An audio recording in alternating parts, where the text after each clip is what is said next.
I've been a full-time producer for about 4 years now, getting major placements with guys like Lil Baby, Pooh Shiesty, Rollo Rodriguez, Chris Brown, and the list goes on. And today I'm going to share with you the exact steps I took to get there and how you can too. It all started 2019 going into 2020. You know, the world was in a weird spot at that time. There were lockdowns going on. I had to leave my friends at school to go back home to do online school.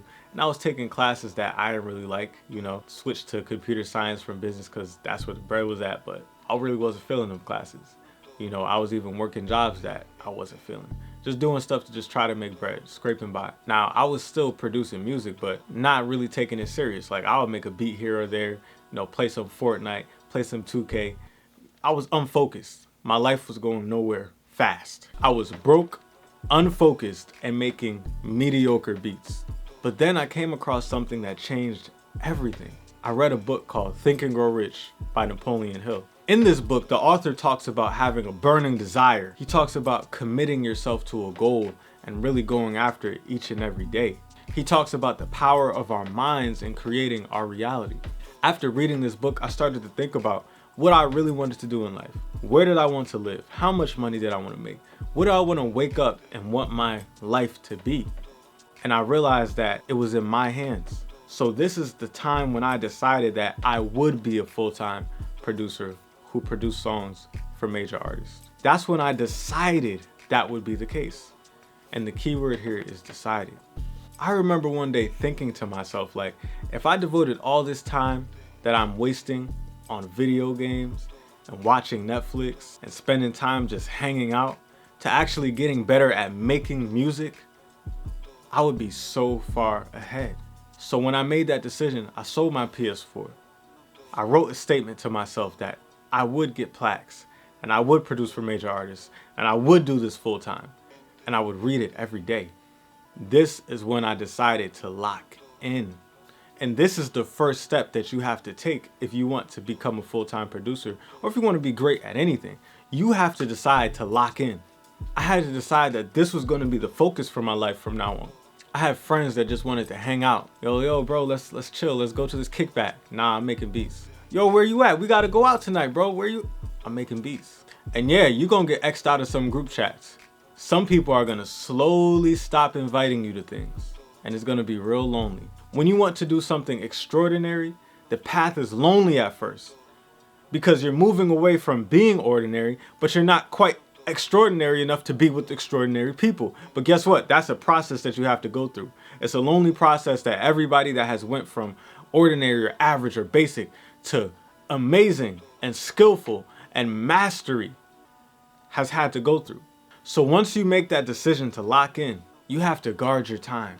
You have to cut people off that are not going to be good for your mission. If they don't want to see you succeed, they don't got nothing positive to say about your music, they always got something negative to say. You talk about aspirations to produce for big artists and they shoot you down, get away from them. They're not helping you and they're slowing you up. So for me, that meant I wasn't really going out to parties like that. That's 7 hours I could be making beats. If I got to get ready at 8, we start drinking at 9, and then by 10, we on the way to the party. 11, we in it. And then we might not get back to the crib until like 3 a.m., 4 a.m. That's 7 hours I could have been making beats and locking in and getting better. But I spent it on a night out. In order to get to the higher levels of anything, you've got to be willing to make sacrifices that other people are not willing to make. The goal of being a full-time producer with major placements informed every decision that I make. Is this going to help me get closer to that goal or further away from it? Is that going to bring me closer to getting a placement or take me further away? Is that going to help me get better at making beats or take me further away? It's only going to do one of the two things. So if it doesn't help me get closer, I'm probably not going to do it. So the first step to becoming a full-time music producer is to make this a focus of your life. Lock in. Now the next thing I did was I dedicated time to getting nice. You ever listen to a beat you made and you was like, this is alright. And then you listen to somebody else's beat and be like, oh, this is crazy. This is crazy. Well, for me, my goal was I want to be able to make that face every time I listen to my stuff. You know what that meant? That meant that I had to study other people who were making me feel like that. I had to study, why do their beats make me feel like that? What is it about their music that hits every time? I had to study those who were better than me. I had to watch streams of people who were making beats that were better than mine.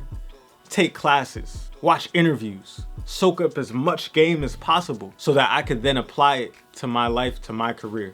I was remaking Pyrex beats, Southside beats, Metro beats, Pierre beats. I was remaking beats so much that I know how to do those styles right now. To this day, I could literally go and make any type of producer beat right now because I studied those sounds so much. I was remaking the hardest melodies I could find and applying the principles that I learned to my own music. I remember TM88 said something in an interview where he said, in order to be like the greats, you got to study the greats. And I lived by that. I still do. When you study the greats, you learn how the greats think. You learn what musical choices they take. You learn why their music hits the way it does. And then you start to emulate that so then you can become one of them. When you make the decision to be a full-time producer, you have to realize that the quality of your your beats and melodies are the foundation of your career. If you don't have quality beats and quality melodies, quality music period, you could kiss a full-time career goodbye. So the first thing to focus on is the quality of your sound. Now I know watching a whole bunch of YouTube videos about how to make beats can be frustrating because you might watch what somebody does, try it out on your own laptop and you're like, man, this does not sound right. Or you're just clicking around until something sounds right and you're like, well, that sounds okay, but it's not really hitting like the people I like to listen to. I understand that. This is why I've started personally coaching producers. You may not have anyone around you who can help you make better music or who has that ear. You might learn better with a hands-on experience rather than just watching a whole bunch of YouTube videos.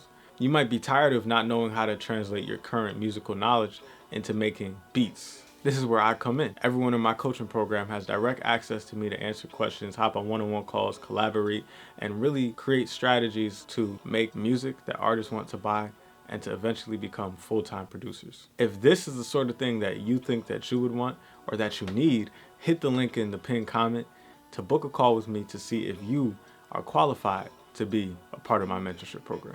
I recently looked back on my YouTube channel and realized that there was a 6-month span where I posted 28 beats per month straight. Now, this was around the time where I first started to see some sales for my music. Now, I wanted to become a tight beat channel, but my channel just wasn't growing. It wasn't working the way that I thought it was going to work. But I did come across something else. At this time, I was trying to make a Lil Baby type beat channel, but I was looking for melodies. I was looking for melodies because I didn't know how to make them. So I was like, okay, well, let me look for some loop kits. And so I stumbled upon a few different loop kits that had that drip too hard, Gunna type style, like these types of melodies.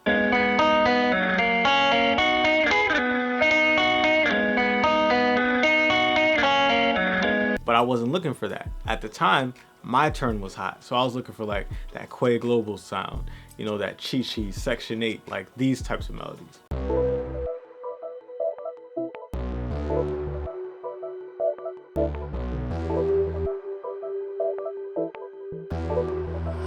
Nile, I hear you. That sort of style. And I couldn't find it. So I was like, you know what? I'll just make it myself. So through trial and error, I eventually got pretty good at making them. And then I thought like, well, if I'm good at making them, I might as well put them out for the public. And what happened after I put them out for the public? My channel started to grow. Producers started to come on my channel, asking me to send them loops. People on Instagram, I started posting them on Instagram and people were getting them. And mind you, I was putting them out for free. So I was providing a lot of value to the producer community and my accounts were growing as a result. My brand was growing as a result. Now at this time, I was familiar with the idea of a loop maker, but I really wasn't that privy to how lucrative it could be. But I quickly became one, right? I started sending melodies out to different producers who had placements, and then I started to get placements. I started to get some stuff with Slime Life Shawty, and then I got some song with Tusi, and then I got a song with Rollo Rodriguez, and placements just started coming in, and I'm like, whoa, this all came from me learning how to make melodies. Why? Because I was consistently trying to make it happen on one road. So think about this. I was already on the path. I was already in a lane. 6 months straight. My channel is not growing, but I'm working at it. And then I see this other opportunity.